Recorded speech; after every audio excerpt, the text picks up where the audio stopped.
બારડોલી સુગરની વ્યવસ્થાપક સમિતિની ચૂંટણીમાં સહકાર પેનલ અને કિસાન પરિવર્તન પેનલ વચ્ચે સીધો ચૂંટણી જંગ જોવા મળ્યો।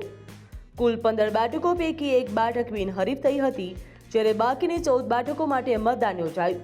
પરિણામ જાહેર થતાં જ વર્તમાન સહકાર પેનલને કારમી હારનો સામનો કરવાનો વારો આવ્યો।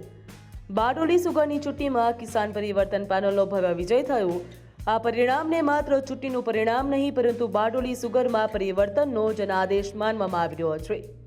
ખાસ વાત એ છે કે ચૂંટણીના સ્થાનિક ધારાસભ્ય ઈશ્વર પરમારની પણ હાર થઈ છે। આ સાથે જ પૂર્વ જિલ્લા પંચાયતના પ્રમુખ ભાવેશ પટેલની હાર થતાં ચૂંટણી પરિણામે રાજકીય વર્તુળોમાં ભારે ચર્ચા જગાવી। સંસ્થામાં રાજકીય પગપેસરો અને કામગીરીને લઈને સભાસદોમાં રહેલા અસંતોષનો મતપેટીમાં પડઘો પડ્યો હતો, જ્યાં ચર્ચા વચ્ચે સભાસદોએ કિસાન પરિવર્તન પેનલની તરફેણમાં સ્પષ્ટ જનાદેશ આપ્યો હતો। પરિણામ જાહેર થતાં પરિવર્તન પેનલના સમર્થકોમાં ભારે ઉત્સાહ જોવા મળ્યો। ક્યાંક ફટાકડા ફોડી જીતની ઉજવણી કરવામાં આવી તો ક્યાંક ઢોલ નગારા સાથે વિજય ઉત્સવ પણ મનાવવામાં આવ્યો। બારડોલી સહિતના વિસ્તારોમાં પરિવર્તન પેનલના સમર્થકોએ ઠેર ઠેર વળગોળો કાઢીને જીતની ઉજવણી કરી, જ્યાં પરિવર્તન પેનલનું ચૂંટણી ચિહ્ન ટ્રેક્ટર હતું અને જીતની ખુશીમાં કેટલીક મહિલાઓએ જાતે ટ્રેક્ટર ચલાવીને અનોખી રીતે વિજયની ઉજવણી કરી।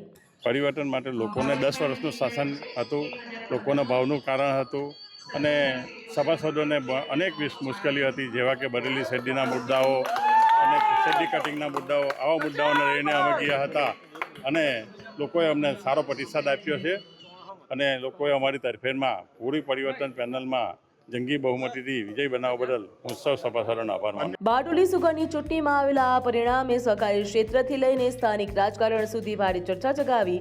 સત્તાધારી સહકાર પેનલની હાર અને કિસાન પરિવર્તન પેનલના વિજય સાથે હવે બારડોલી સુગરમાં નવા નેતૃત્વ અને નવી દિશાની શરૂઆત થઈ।